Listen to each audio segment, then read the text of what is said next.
భద్రాచలం రాములవారి గుడి చుట్టుపక్కల ఒక 5 గ్రామాలు ఉంటాయి. ఆ 5 గ్రామాలు భయంకరమైన పరిస్థితులలో ఉన్నాయి.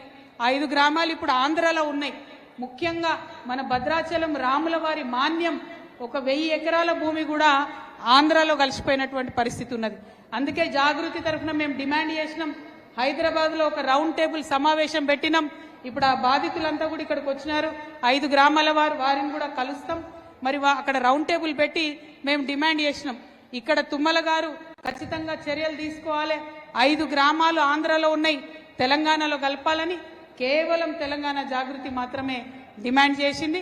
మరి ప్రభుత్వం దిగివచ్చి తుమ్మల నాగేశ్వరరావు గారు కూడా లెటర్ రాయడం జరిగింది, 5 గ్రామాలను తెలంగాణలో కలపాలని.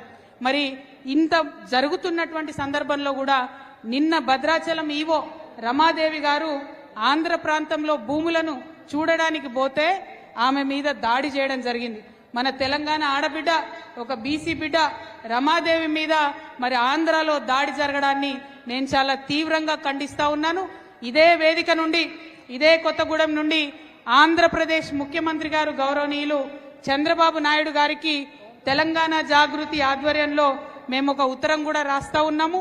అయ్యా, మీ దగ్గర ఉన్నటువంటి 5 గ్రామాలు, అందులో మా రాములవారి మాన్యాలు కూడా ఉన్నాయి, వాటిని తక్షణమే తెలంగాణకి ఇవ్వాలని చెప్పి చంద్రబాబు గారిని మేము డిమాండ్ చేస్తూ ఇక్కడ నుండి ఒక ఉత్తరం కూడా చంద్రబాబు నాయుడు గారికి పంపబోతా ఉన్నాం.